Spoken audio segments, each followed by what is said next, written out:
रायपुर के लाल बहादुर शास्त्री वार्ड क्रमांक 34 पार्षद कमरान अंसारी ने राजनीतिक गतिविधियों के बारे में पूरब टाइम को कुछ इस प्रकार बताया।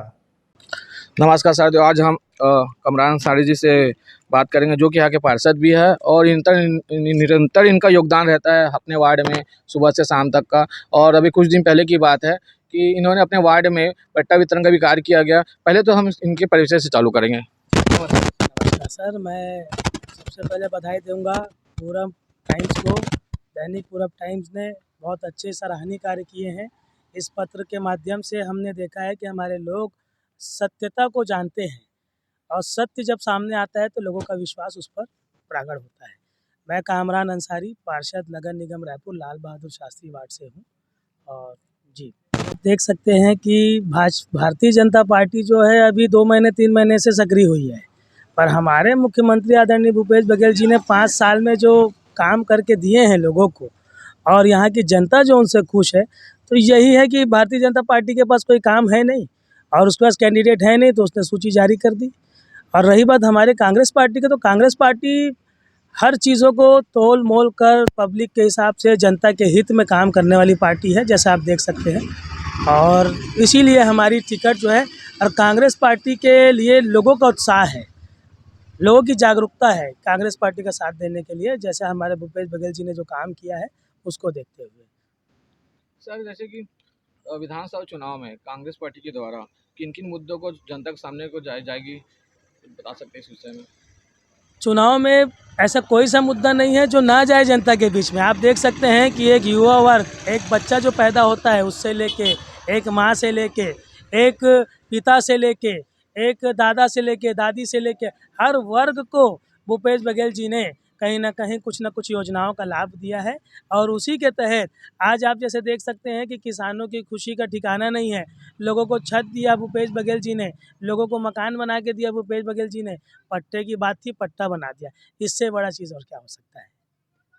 सर, जैसे कि आपने पट्टा वितरण किया गया था, उस पट्टे वितरण के में जैसे कि जो आम जनता को क्या सुविधा मिल पाएगी, प्रधानमंत्री आवास योजना का लाभ मिल पाएगा नहीं पाएगा, हम आपसे जानना चाहते हैं। देखिए, पहले तो मैं आपको क्लियर कर दूं, ये आवास योजना जो है वो स्टेट गवर्नमेंट की योजनाएं होती है। कोई स्टेट अगर चाहे तो उसको लागू करे और ना चाहे तो ना लागू करे, पर हमारे मुख्यमंत्री भूपेश बघेल जी ने ये चीज़ किया है कि हर घर को उन्होंने आवास की योजना का लाभ दिया है। क्योंकि इसमें पैसे का भी रेशियो आप जानते हैं कि स्टेट गवर्नमेंट जो है अपनी तरफ से उसके एक अलग फंड जनरेट करती है, उस फंड के माध्यम से मकान बनाया जाता है।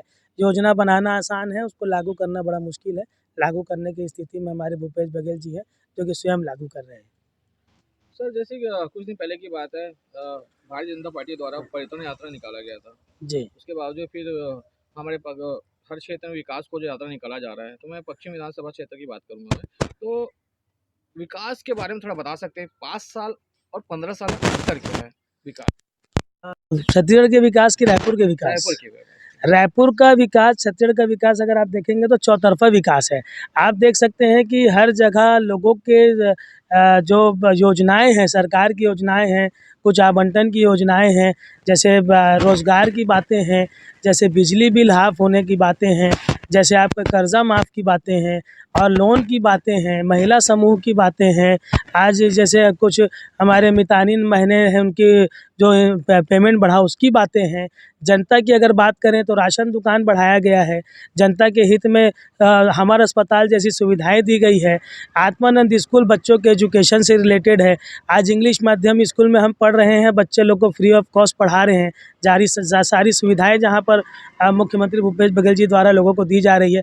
तो अगर गिनेंगे आप उंगली तो उंगली कम पड़ जाएगी। और लोगों की खुशी का ठिकाना नहीं है। जैसे निराश्रित पेंशन है, निराश्रित पेंशन, विधवा पेंशन, बहुत सारी योजनाओं का लाभ जनता ने लिया है और मकान बनाने का लाभ लिया है लोगों ने। सड़कें आप देख सकते हैं, हमारे यहाँ हमने 100% डामरीकरण करवाया है। हमने डामरीकरण के साथ साथ हमने काला पाइपलाइन जो अमृत मिशन का था उसको हमने बिछाया है। तो ये सारी चीज़ें जो सुविधाएं हैं जनता के लिए, देखिए एक मूलभूत सुविधाएं होती है, पानी, लाइट। और जो जैसे मैं पार्षद हूँ तो मैं जाता हूँ तो लोगों की समस्याएं क्या रहती है, जल रहता है, पानी, और लाइट रहता है, साफ़ सफाई और सड़क की व्यवस्था होती है।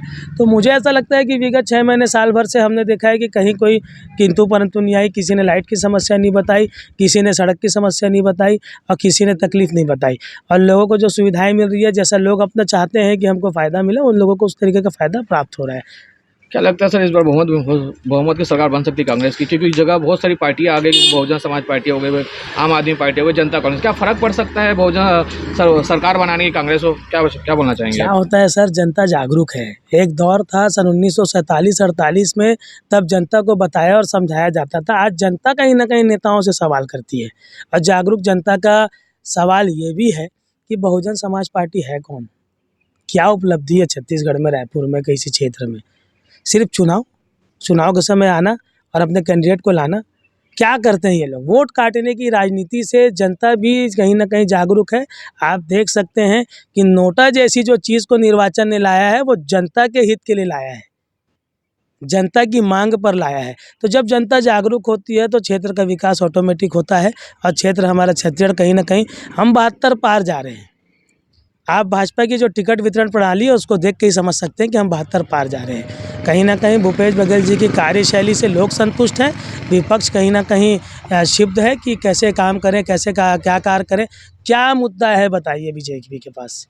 एक नई साहिबो बदल के रहबो, ये छत्तीसगढ़ी भाषा का प्रयोग करना तो भूपेश बघेल जी ने सिखाया है, वो क्या बताएंगे हमको? सर मुद्दा तो अभी जैसे कि बहुत भाजपा द्वारा तो उठाया जाता है CGPSC को लेके, बहुत ज़्यादा धरना प्रदर्शन भी किया गया, इसके बारे में थोड़ा पूछना चाहूँगा। CGPSC का फुल फॉर्म पूछिएगा उनसे। CGPSC का फुल फॉर्म पूछिएगा, उसकी कार्यप्रणाली के बारे में पूछिएगा, किस तरीके के क्राइटेरिया हैं उसको पूछिएगा। किसी चीज़ को भ्रष्टाचार घोषित करना बड़ा आसान है, पर प्रूफ करना बड़ा मुश्किल है। इसीलिए मैं खुद इंजीनियरिंग किया हुआ एक बंदा हूँ और मैं आपको बताना चाहूँगा कि जो पढ़ा लिखा वर्ग है, आज रायपुर कहीं न कहीं अब है। यहाँ दुनिया भर के जहाँ से लोग हैं, यहाँ पढ़ने आते हैं। आप कॉलेजेस में जाके देखें तो फ़ॉरेन से लोग आके यहाँ पढ़ाई कर रहे हैं। तो हम इस क्षेत्र में रह रहे हैं तो कहीं न कहीं यहाँ पर दूसरे भाई आज रोज़गार की बात अगर करें तो भूपेश बघेल जी ने रोज़गार दिया है। अभी देख लीजिए आप, अभी पुलिस भर्ती में कितनी भर्ती निकाले उन्होंने। कई रोज़गार दिए, जिनके पास रोज़गार है उनको कहीं न कहीं परमानेंट किया। कई रोज़गारों को उन्होंने, जो जिसका पेमेंट कम था उनका पेमेंट को बढ़ाया। बहुत सारी चीज़ें हैं और भूपेश सरकार जो है उससे लोग संतुष्ट हैं, बहुत संतुष्ट हैं। मतलब सोच के विपरीत रिजल्ट आएगा। सर जैसे कि आप युवा हैं और अभी 9 मतदाता सूची में वो युवा ही जुड़ते हैं 18 से 25 साल के, जिन्होंने पहला मौका मिला जाता है और उत्कृष्ट भी रहते हैं और वो भी रहता है कि इसमें मेरे को पहला मैं मतदाता करने जा रहा हूँ मैं, तो उस विषय में हमारे जो युवा वर्ग है और युवा की युवती लोगों को चुनावी दौर चल रहा है, तो क्या संदेश देना चाहते हैं हमारे चैनल के माध्यम से? ये मैसेज देना चाहूँगा युवा वर्ग के लिए कि एक अच्छी और स्वस्थ सरकार को चुनें। पहला मतदान है, ज़िंदगी का इतिहास रचने जा रहे हैं आप। और हमारे प्रिय भूपेश बघेल जी ने जिस तरीके से बिजली बिल से लेके एक बच्चे पैदा होने से लेके बुज़ुर्ग तक के लिए उन्होंने जो योजनाएं दी है, उस योजनाओं का लाभ आप देख सकते हैं। पढ़े लिखे समझदार युवा हैं। मैं चाहूँगा कि फ्यूचर को देखते हुए भविष्य कहाँ सुरक्षित है और कौन आपके हित की बात करेगा और कौन आपके हित में खड़ा रहेगा। हमारे देश को सिर्फ एक जातिगत की तरफ धकेलने वाली सरकार चाहिए कि विकास की तरफ धकेलने वाली सरकार चाहिए। तो सुनिश्चित करें विकास की तरफ धकेलने वाली सरकार जो है वो हमारी कांग्रेस की सरकार है। तो निवेदन करूँगा, अनुरोध करूँगा कि अपने मत का प्रयोग करें, सदुपयोग करें और अच्छी सरकार का निर्माण करें।